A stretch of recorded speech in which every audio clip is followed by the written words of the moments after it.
Just listen to this noise. Yeah, welcome to CarSceneKorea. I introduce newly released Genesis, Hyundai, and Kia cars. The car I am test driving today is 2026 Hyundai IONIQ 6 Facelift. I have met the car several times already.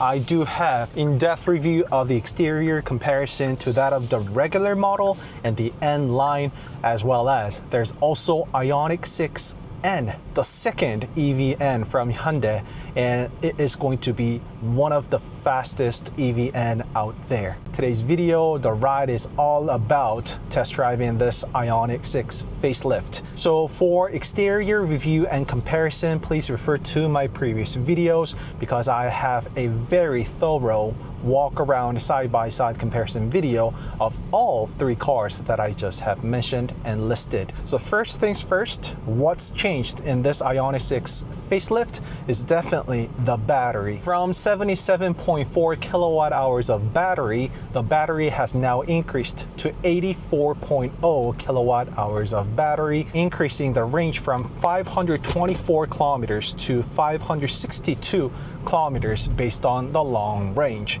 which makes the standard from 367 to 437 kilometers. And that is based on the two-wheel drive 18-inch IONIQ 6. And that is also based on the Korean standard, which is known to be much more harsh than the WLTP standards. So do keep that in mind. So the numbers I just gave you is going to be higher when measured in WLTP standards. You have my word. Speaking of which, on our way up here, there actually has been measuring the real world efficiency, battery efficiency, and driving range of this car.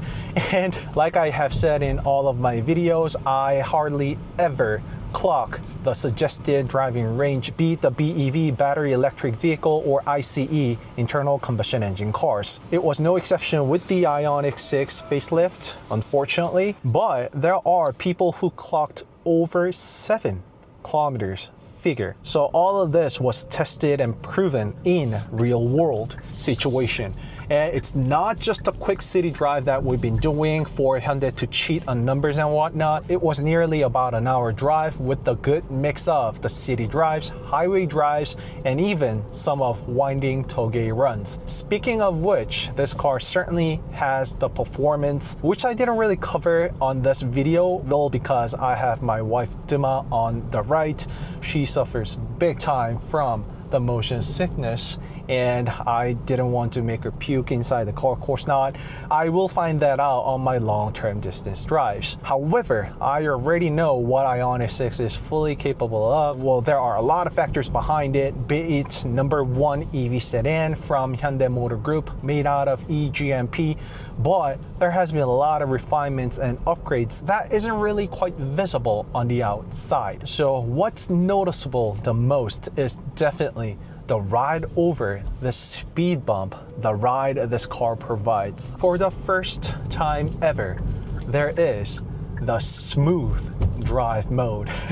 You can access it inside my drive mode, and just like it has been with some other explicit drive modes, for instance, there has been the baby mode with Tucson hybrid as well as Sportage hybrid that offered an exclusive drive mode to each and certain types of vehicles. IONIQ 6 Facelift is the first car to get the smooth drive. I've tested it all out with my wife Dima here. It is Dima approved that it is the best driving mode hands down to those who suffer from motion sickness. Well, because the drive mode itself is pretty much explicitly made for those people in mind, and Hyundai just nailed it. It provides an amazing ride by providing no sudden acceleration nor deceleration. It's not really the name I want to bring up here, but it really reminded me of the Genesis G90's chauffeur drive mode. That mode allows the car to delicately control the acceleration and deceleration,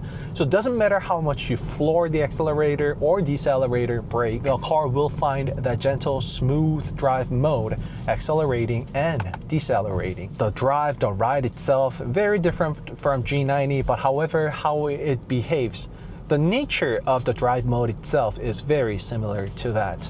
Speaking of which, there is also a prevention mode inside the IONIQ 6, which actually started off first with Hyundai Inster, Casper Electric for domestic markets and models. The car actually prevents you from sudden acceleration, which arises from the driver confusing the foot brake and the accelerator.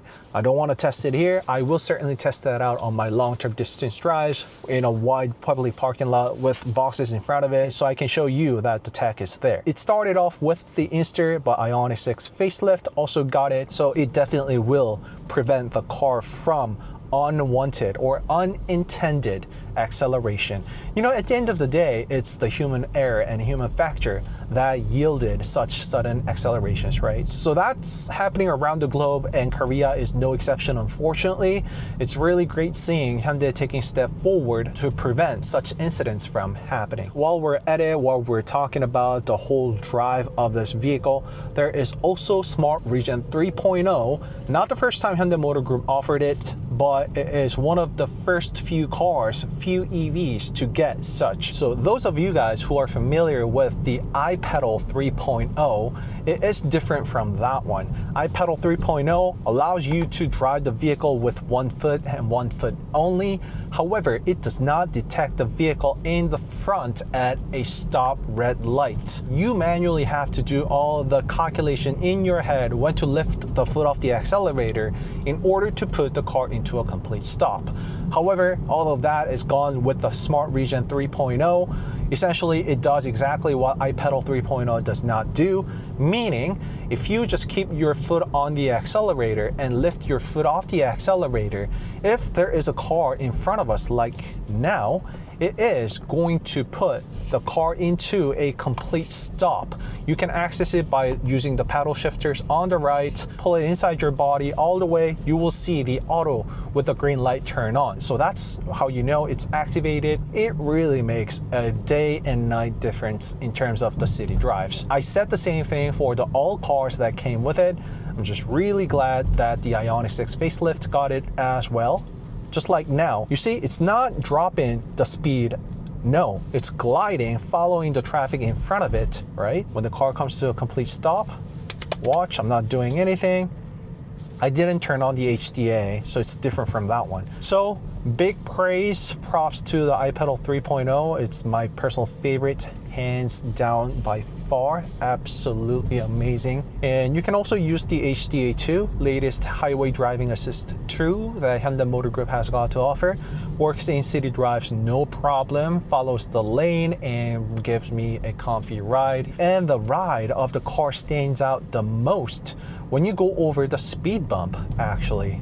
Again, my wife Dima approved. It's awesome when it goes over the speed bump, especially more so when you have the smooth drive mode on. It's beautiful, beautiful. Depending on the person, some may say the exterior has gotten a complete refresh versus it didn't. Well, it is because number one, the front is pretty much lifted. I think everybody would agree that it's a complete facelift, if not more like an all-new change. Different front look. It is a little different from the seamless horizon lamp that we've been seeing from the Hyundai look.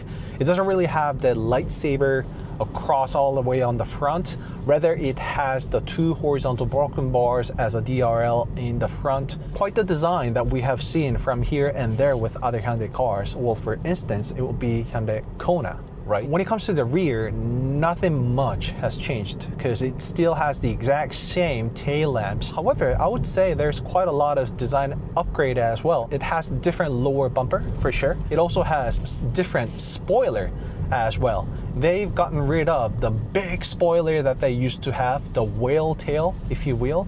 I really like that. That is something that Hyundai brought over straight from the concept car that gave birth to this IONIQ 6, which was known to be prophecy. So that whale tail, there has been pros and cons definitely. Hyundai decided to get rid of it on this facelift. We get more of a gentle spoiler on this facelift. Drop in the comment below which one you like better. I actually like both, because the whale tail was definitely unique to IONIQ 6 only, and this sleek design with IONIQ 6 facelift is also really nice because it's really clean and sleek, and also it contributes the best CD there is coefficient of drag that Hyundai managed to pull out yet again with this IONIQ 6 facelift. Thanks to elongated front overhang by 55 millimeters as well as longer rear overhang by 15 millimeters, IONIQ 6 facelift managed to get CD coefficient of drag of whopping 0.206. So this is the lowest and lower than the original, the first IONIQ 6.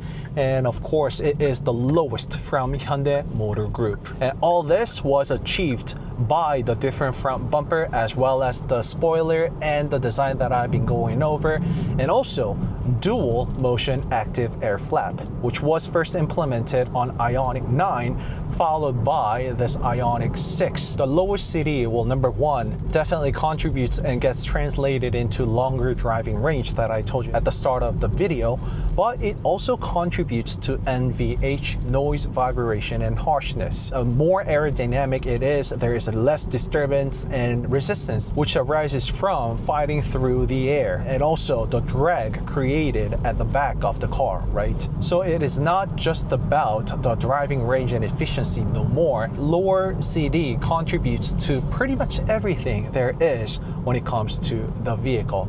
And IONIQ 6 already did provide amazing driving range.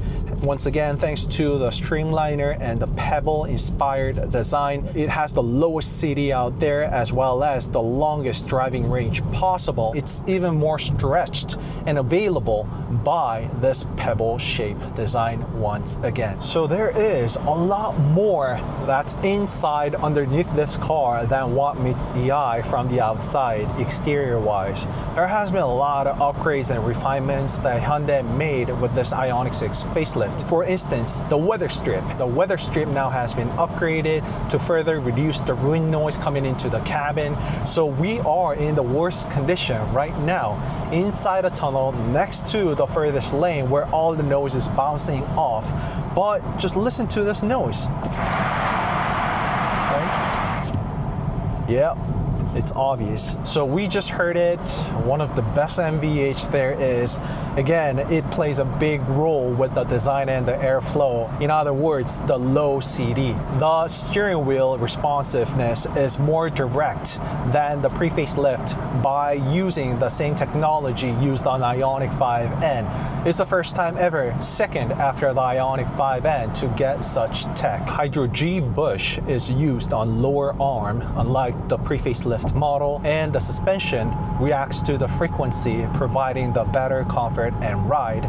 There's also IDA, integrated drive axle, that was used on the Elantra and facelift and a few other performance-oriented vehicles, putting together more direct and fast responsive steering wheel feedback. That is a nice thing to have, especially when you put the car on speeder runs and roads. A good feedback through the steering wheel, right? That way you have more control over the vehicle, and the vehicle is reacting to your control. And the stabilizer is also best optimized for the facelift and the nature of the car being. And put together the damper.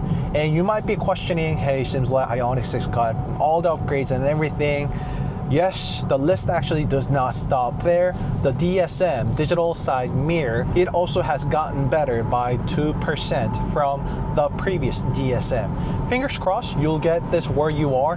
I know it's only limited countries and places where you get the DSM, but sooner or later it's coming. It's also one of the big factors when it comes to the aerodynamics as well as the CD that I've been mentioning. And the rear roof rail structure has been reinforced, providing less droning noise, and the 20-inch wheel disc is actually stronger. That allows less road noise to come into the cabin, and put together with the tires exclusively for this EV, which has the sound absorbers inside the tire as well. And there's also active sound design on IONIQ 6. If I can get my hands on the IONIQ 6 N line, I'll do that. It is very similar or closer to that of the IONIQ 6 N, obviously. I think it really closes the gap between the regular versions of Hyundai cars and the Ns.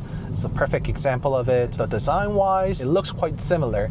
However, in terms of the performance, IONIQ 6N, that car will be the fastest car from Hyundai, hands down, period. And there is this air conditioning mode called Smart Zone, and pretty much self-explanatory. It's smart, and it detects the passengers using the sensors and technology the car has inside. It knows how many people are inside and where, and we'll use the air conditioning system accordingly to provide the best AC condition possible. But don't forget, there is also the auto mode. There still is that, but tap on that smart zone, it will further better aid the AC inside, which probably also helps with the efficiency of the vehicle as you drive. So like I have said, nothing much has changed in terms of the interior design wise, but there are miscellaneous things and items that people will miss and forget,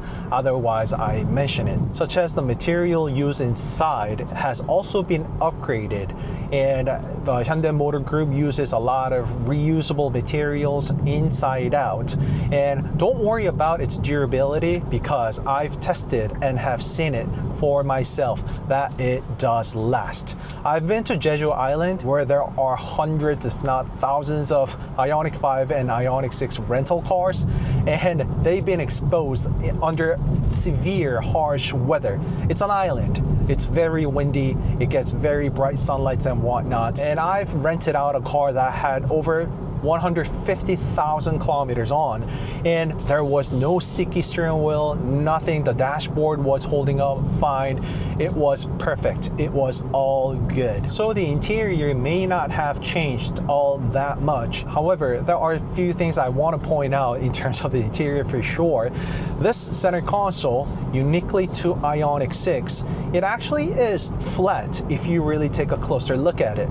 Therefore, you can stretch out your laptop and work inside this vehicle. If you have experienced an EV before, you guys precisely know what I mean. The car comes with V2L, vehicle to load inside out. You can draw electricity from both inside and outside of the car. The car comes with the 800 volts architecture, allowing you to rapid charge your car from 10 to 80% in 18 minutes when conditions are met. The car also does come with performance. Once again, I will show that to you when I am alone. If you have any questions, drop in the comment below. I will bring this car on a long distance drives and let you know, find out everything there is to it. A little heads up, I did actually spin this car around with the pre-facelift IONIQ 6, and I know what this car is capable of. You can have fun with this car for sure. You can drift this car and have a lot of fun. So that is it for today's video, your #1 source of KTM and Genesis Hyundai Kia cars. Drop in the comment below anything you are curious about, and I will see you in the next video. By the way, that Smart Regen 3.0, please give it a try. It's completely a different thing. I think it almost will be a deal breaker if an EV does not come with the Smart Regen 3.0 no more. Now that I have tested it a few times already, it really is a day and night difference. And this smooth mode, again, it almost makes it feel like I am driving a completely different car. It is similar to the baby mode I pointed out from the hybrid cars. Sportage Hybrid and Tucson Hybrid got it. So I really hope that this will be introduced for future EVs. But I think Hyundai definitely has that in mind for future, the latest and other EVs to come. So give that a try. Amazing. And the real world driving range and battery efficiency is 5.9 kilometers per kilowatt hour. For the 2 hours and 20 minutes driving, I had the car running, as you saw, 75 kilometers with a good mix of city and freeway. And as you can see, 3 adults sitting inside. So that is an amazing number. I've never gotten anything closer to that. Some of the other features that I might have missed out: the passenger seat does come with the relaxation mode with a push of a button, and thanks to EGMP, it is flat on the surface on the second row seat. Should you wish, you can actually exit left or right, no problem, because there is no center tunnel, a hump in the middle, unlike the ICE cars. The headroom of the IONIQ 6 has always been great. It is one of the best strengths that IONIQ 6 has over other EV sedans. And look at this. Look at this car go over the bump like this, and it's really at an angle, as you can see. but it's providing me a great ride. So putting all this together, it is something that Hyundai Motor Group definitely needs to put it in the future EVs, and I really can't wait for the long distance drives as well as some spirited runs and toge drives with this IONIQ 6. All right, this really is it. Bye-bye.